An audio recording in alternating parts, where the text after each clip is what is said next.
Hi hello friends, welcome back to Madurai life style. எல்லாரும் எப்படி இருக்கீங்க? நல்லா இருக்கீங்களா?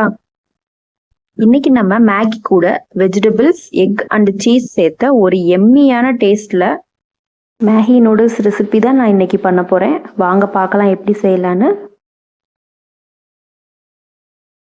4 பேக்கெட் மேகி எடுத்திருக்கேன். இந்த மாதிரி உடைச்சு, நீங்க உடைக்காம அப்படியே சேர்க்கறதா இருந்தாலும் நீங்க சேர்த்துக்கலாம். இது உங்களோட விருப்பம்தான். நான் உடைச்சு எடுத்திருக்கேன். பீன்ஸ், கேரட், வெங்காயம், தக்காளி, பச்சை மிளகாலாம் கட் பண்ணி வச்சுக்கோங்க. இஞ்சி இது கூட நான் கொஞ்சம் ஆட் பண்ணிக்கிறேன். ஒரு கடாயில் தேவையான அளவு எண்ணெய் சேர்த்துக்கலாம். எண்ணெய் காஞ்சதும் கட் பண்ணி வச்சிருந்த ஒரு பெரிய வெங்காயத்தை இது கூட சேர்த்துக்கலாம். இது நல்லா வதக்கி விட்டுக்கோங்க. ரொம்ப வதங்கணும்னு அவசியம் கிடையாது, ஓரளவு வதங்கினாலே போதும். நெக்ஸ்ட் ஒரு பச்சை மிளகாய் ஆட் பண்ணிக்கலாம்.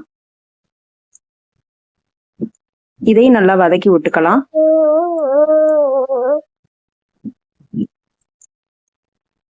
நெக்ஸ்ட் நான் கட் பண்ணி வச்சிருக்கிற கேரட், பீன்ஸ் இது கூட நான் சேர்த்துக்கிறேன்.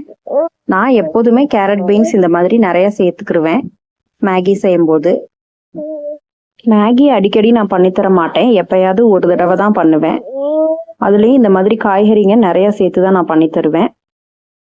இது நல்லா வதக்கிக்கோங்க இந்த மாதிரி. இது கூட நெக்ஸ்ட் நான் ஒரு தக்காளி ஆட் பண்ணிக்கிறேன். இதையும் நல்லா வதக்கிக்கோங்க. இது மைல்டா ஒரு புளிப்பு டேஸ்ட் கொடுக்கும், அது நல்லா இருக்கும் மேகிக்கு.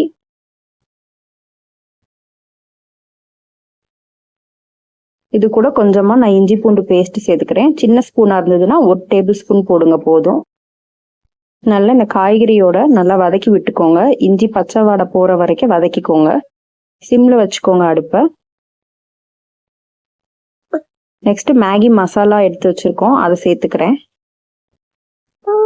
இதையும் நல்லா வதக்கி விட்டுக்கோங்க காய்கறிகளோட. நெக்ஸ்ட் நம்ம இதுக்கு தேவையான தண்ணி ஆட் பண்ணிக்கலாம். நான் ஒரு செம்பு தண்ணி எடுத்திருக்கிறேன் 4 பேக்கெட்னால. ஒரு பேக்கெட்டுக்கு 1 டம்ளர் அளவு தண்ணி எடுத்துக்கோங்க. நீங்க எத்தனை பேக்கெட் யூஸ் பண்றீங்களோ அதுக்கு ஏத்த மாதிரி தண்ணி எடுத்துக்கோங்க. இது நல்லா கொதிக்கட்டும். இந்த மாதிரி கொதிச்சதுக்கு அப்புறம் மேகி ஆட் பண்ணிக்கோங்க. மேகியை ஆட் பண்ணதுக்கு அப்புறம் ஸ்டவ் லோ ஃப்ளேம்ல வச்சுக்கோங்க.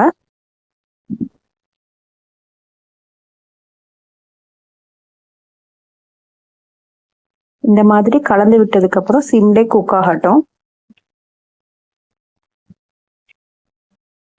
இந்த ஸ்டேஜ்ல எக் உடைச்சு ஊத்தி கிளறிக்கோங்க. நான் எக் ஃப்ரை பண்ண போறேன், அதனால ஒரு கடாயில எண்ணெய் ஊத்திக்கிறேன்.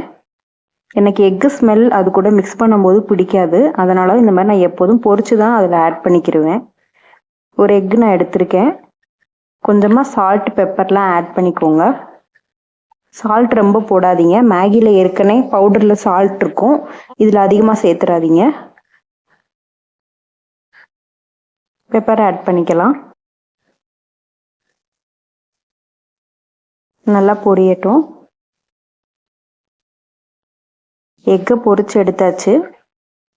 மேகி கூட நம்ம ஆட் பண்ணிக்கலாம். மேகியில் நல்லா தண்ணி இந்த மாதிரி வற்றவும் நீங்கள் பொரிச்சு வச்சுருந்த எக்கை ஆட் பண்ணிக்கோங்க. மேகி கூட நல்லா மிக்ஸ் பண்ணிக்கிறேன்.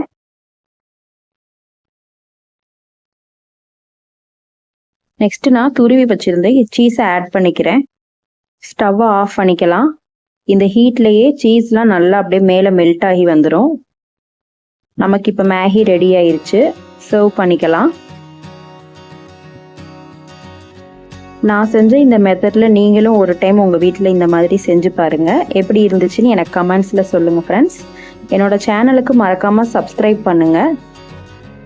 தேங்க்யூ ஃபார் வாட்சிங். Bye bye.